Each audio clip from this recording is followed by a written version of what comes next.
YS Jaganmohan Reddy గారిని CM చేసే వరకు కూడా అలుపెరగని పోరాటం చేయడానికి నేను సిద్ధం, వెనక్కి తగ్గేది లేదు. మొత్తం అంతా కూడా శ్రేణులు. అంతేకాకుండా జైళ్ళు కూడా నింపేస్తాం అంటున్నారు. ఎంతమందిని మీరు అరెస్ట్ చేస్తారో చెయ్యండి, జైళ్ళు నింపడానికి కూడా మేము వెనకాడము అని చెప్పి అంబటి గారు సవాల్ విసరడం జరిగింది. వేంపల్లి విచారణ అనంతరం ఆయన ఇడుపులపాయికి వెళ్ళారు. అసలు అంబటి గారు ఇంత కాన్ఫిడెంట్గా సవాళ్ళు విసరడానికి గల కారణాలు ఏంటి? మరి అంబటి గారిని పదే పదే ఎందుకు తిప్పుతున్నారు విచారణల పేరుతోటి? ఇవన్నీ కూడా ప్రభుత్వ కక్ష సాధింపులు అని ఆయన అండమే కాకుండా దీనికి ఏం మేము భయపడవటం. ఇంతకుముందే అన్నారు కదా, ఏదో మా కుక్కలు కూడా భయపడవు ఆ రెడ్ బుక్లకి వాటికి అని మాట్లాడారు. ఈరోజు పోలీసులు కూడా వార్నింగ్ ఇచ్చారు. అంబటి రాంబాబు గారినే మనం అడుగుదాం, ఏం జరుగుతుంది అసలు ఈరోజు శబదానికి గల కారణాలు ఏంటి ఇడుపులపాయలోని? మనతో పాటుగా ఎక్స్క్లూజివ్గా మాజీ మంత్రి ఫోన్లైన్లో సిద్ధంగా ఉన్నారు. రాంబాబు గారు నమస్తే. నమస్కారం అండి సార్.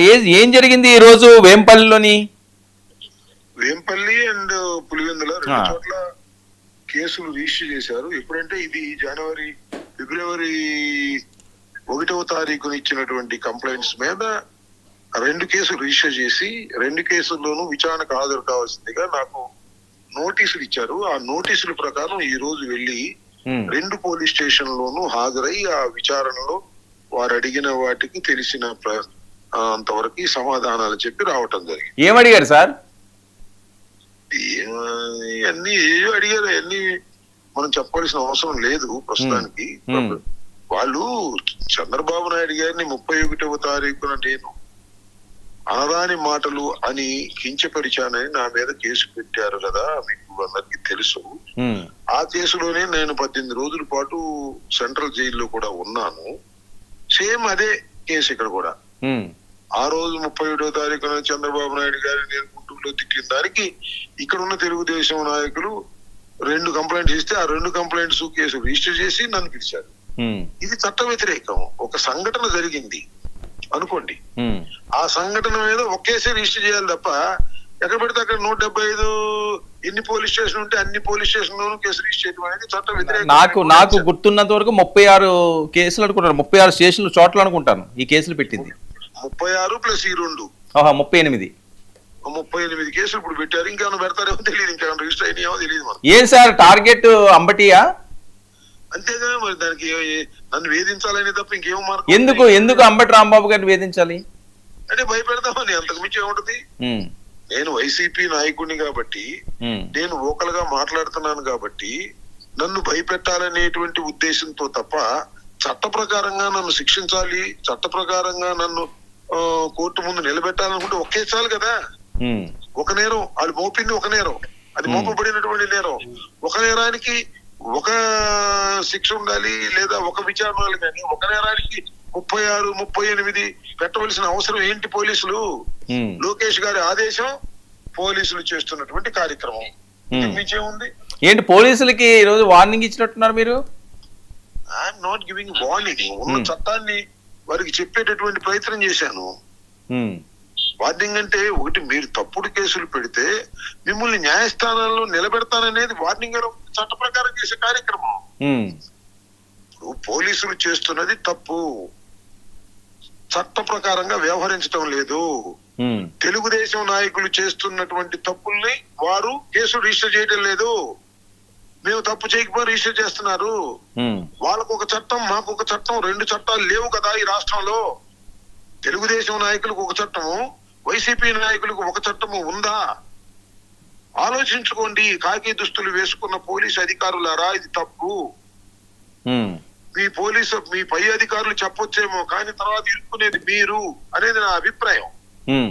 మీరు కూడా చెప్పండి, చూస్తున్న ప్రేక్షకులు చెప్పండి, వింటున్న వాళ్ళు చెప్పండి. అసలు ఒక కేసు ఏంటి? జనవరి 31వ తారీఖు నేను దూషించాలని చెప్పి నన్ను అరెస్ట్ చేశారు, తీసుకెళ్లారు, కోర్టులో ప్రొడ్యూస్ చేశారు, జైల్లో పెట్టారు, అయిపోయింది కదా. మళ్ళా ఏంది ఇది? What is this?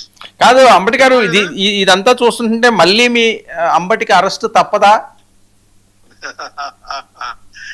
నేను ఇంతకు ముందు కూడా చెప్పాను, మీకు గుర్తుందో లేదు, రాజమండ్రి సెంట్రల్ జైలు నుంచి వచ్చేటప్పుడే అయ్యా మళ్ళీ వస్తానంటే అలా అనకూడదండి, జైలు దగ్గర గాని లేకపోతే ఇంకో చోట గాని ఏదో ఆసుపత్రిలో అనకూడదంటే, లేదయ్యా లోకేష్ మమ్మల్ని వదిలిపెట్టాడు, మా మీద యాక్షన్, మా మీద తాగే కక్ష సాధింపు చర్యలు చేస్తాడని చెప్పాను. ఉమ్, వాళ్ళు మళ్ళా అరెస్ట్ చేస్తే అరెస్ట్ అవుదాం, మళ్ళా జైల్లో పెడితే జైల్లో ఉందాం, చేసేది ఏముంది? ఆప్షన్స్ ఏమున్నాయి నాకు? ఉమ్, సరెండర్ అవ్వలేను కదా నేను. ఉమ్, నేనేం తప్పు చేయటం లేదు కదా. ఉమ్, నేను ఒక్క మాట చెబుతానండి. నా ఇంటి మీద పడి బీభత్సం చేసిన విషయాన్ని యాజ్ ఎన్ యాంకర్ గా, మీరు ఏ పార్టీకి చెందిన వారు కాదు. Hmm. మీరు చూశారు కదా లైవ్ ఉమ్, లో చూశారు కదా. ఏం కేసు పెట్టారా? ఒక అరెస్ట్ చేశారా? Hmm. ఒక రోజు పిలిచి మాట్లాడారా? నా కార్లు పగలగొట్టారు, నా ఇల్లు పగలగొట్టారు, నా భార్య బిడ్డలు తిట్టారు, నా ఆఫీస్ ధ్వంసం చేశారు, నా ఫర్నిచర్ ధ్వంసం చేశారు, నన్ను కొట్టపోయారు, చంపపోయారు, తిట్టారు, బూతులు. ఒక్కడిని కాకపోతే ఒక్కడినైనా సరే పోలీస్ స్టేషన్ కి పిలిచి ఇప్పుడు విచారించినట్టుగా నన్ను విచారించారండి? ఉమ్, ఏమి దుర్మార్గం ఇది? చంద్రబాబు దుర్మార్గం. ఏమి దుర్మార్గం ఇది? లోకేష్ దుర్మార్గం. ఇది దుర్మార్గం కాదా? వాళ్ళకు ఒక చట్టం, నాకు ఒక చట్టమా? ఏమండి ఇది? ఉమ్, ఇంత దారుణంగా ప్రజాస్వామ్యంలో కూటమి ప్రభుత్వం, చంద్రబాబు నాయుడు, లోకేష్ వ్యవహరిస్తుంటే సహిస్తూ ఊరుకోవాలా ప్రజలని అడుగుతున్నా నేను ఇవాళ. సార్ దీన్ని ఆలోచన చేయమని ప్రజలను అడుగుతా ఉన్నా మీ ద్వారా, 99 ద్వారా. ఓకే సార్, ఏంటి సమాధి దగ్గర ప్రతిజ్ఞ అంబటి గారు? ఎస్, ప్రతికి ఇన్స్పిరేషన్ జగన్. రాజశేఖర రెడ్డి గారు నాకు గురువు లాంటి వాడు. ఆయన చెయ్యి పట్టుకుని నడిచాను నేను. ఉమ్, 1600 కిలోమీటర్లు నడిచా, చేవేళ నుంచి ఇచ్చాపురం వరకు. ఒక్కరోజు నడుద్దామని వెళ్ళా. ఆయన ఇన్స్పిరేషన్ తో మొత్తం 1600 కిలోమీటర్లు ఆయనతో పాటు నడిచేటటువంటి ధైర్యాన్ని ఇచ్చాడు నాకు ఆయన. ఉమ్, మళ్ళా ధైర్యాన్ని, పోరాడే ధైర్యాన్ని. ఇంకా మీరు ఇందాక చెప్పి మళ్ళా లోపల పెడతారేమో, మళ్ళా ఇంకోటి చేస్తారేమో, మళ్ళా హింసిస్తారేమో, మళ్ళా కేసులు పెడతారేమో, అయినా వాటిని ఎదుర్కొనేటటువంటి ధైర్యాన్ని నాకు ఇవ్వాల్సిందిగా ఆయన్ని ప్రార్థించుకున్నాను. ఎన్ని కష్టాలు వచ్చినా, ఎన్ని నష్టాలు వచ్చినా ఈ దుర్మార్గపు ప్రభుత్వాన్ని, అసత్య వాగ్దానాలు చేసి, అమలు కాని వాగ్దానాలు చేసి, ప్రజల్ని మోసం చేసి అధికారంలోకి వచ్చినటువంటి ఈ దుర్మార్గమైన ప్రభుత్వాన్ని ప్రజాస్వామ్య పద్ధతుల్లో కూల్చేంత వరకే పోరాడతామని, ఈ పోరాటంలో ఎన్ని అడ్డంకులు వచ్చినా ముందుకు దూసుకు వెళతామని, జగన్మోహన్ రెడ్డి గారిని ముఖ్యమంత్రి చేసేంత వరకు నా పోరాటం ఆగదని, దానికి కావలసిన బలం రాజశేఖర రెడ్డి గారు నాకు ఇవ్వాలని ఆయన సమాధి దగ్గర ప్రార్థించాను, ప్రతిజ్ఞ చేశాను. సార్ 15 సంవత్సరాలు అసలు మాట్లాడే పనే లేదని చెప్పి ఒక పవన్ కళ్యాణ్ గారు, లోకేష్ గారు, చంద్రబాబు నాయుడు గారు చెప్తున్నారు. అంబటి రాంబాబు గారి కాన్ఫిడెన్స్ ఏంటి 29లో మళ్ళీ జగన్మోహన్ రెడ్డి గారికి అధికారం వస్తుందని? ప్రజలు ఇచ్చిన కాన్ఫిడెన్స్, ప్రజల్లోకి వెళ్తున్నప్పుడు వాళ్ళు చెప్తున్నటువంటి విషయాలు. చంద్రబాబు నాయుడు గారు, అదే విధంగా పవన్ కళ్యాణ్ గారు అసలు ఏమయ్యాడు సార్? అదేమన్నా మాట్లాడుతున్నాడా? ఇంత అన్యాయం జరుగుతుంది, పెట్రోల్ దొరకట్లా, డీజిల్ దొరకట్లా. ఎందుకు దొరకట్లేదు పెట్రోల్ డీజిల్ అంటే? బల్క్ గా కొనుక్కోవడానికి ఇండస్ట్రియలిస్టులకు ఇచ్చేశారు. ఏమి అన్యాయం ఇది? 152 రూపాయలు పెట్టి కొనుక్కోవాల్సింది వేరే చోట పెట్రోల్ బంకుల్లో కొట్టేయమన్నారు. 70 లక్షల లీటర్లు కొట్టేసుకున్నారు. ఏంది అన్యాయం? అంటే నీకు ప్రజలు అవసరం, కాంట్రాక్టర్ కావాలా? ప్రజలే దేవుళ్ళు ప్రజాస్వామ్యంలో అంటారు. ఎన్నికలు అయిపోయిన తర్వాత కాంట్రాక్టర్లే నా దేవుళ్ళు అంటారు. ఏందండి ఇది? నాకు అర్థం కాలేదు. ఇంత ప్రజా వ్యతిరేకత కొని తెచ్చుకున్నటువంటి ప్రభుత్వం 2 సంవత్సరాల్లో ఇంతవరకు నేను ఇప్పుడు చూడలేదు. అంత దుర్మార్గమైన ప్రభుత్వం ఇవాళ ఉంది. సో జగన్మోహన్ రెడ్డి గారు సీఎం అయిన వరకు విశ్రమించరు మీరు, అంతేనా? విశ్రమించే పోరాటం ఆపేది లేదు. జైలు నింపేస్తామంటున్నారండి. మీరు జైల్లో పెట్టదలుచుకుంటే మా కార్యకర్తలందరూ జైలుకి వచ్చి జైల్లో నింపేస్తామని చెప్పారు.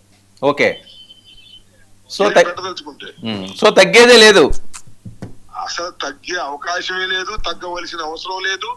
ధర్మమైన పోరాటం. ఒకటే చెప్తున్నా, నేను నమ్ముతున్నా, నేను చేస్తున్నటువంటి పోరాటం జెన్యూన్ పోరాటం అని నా మనసు నమ్ముతుంది.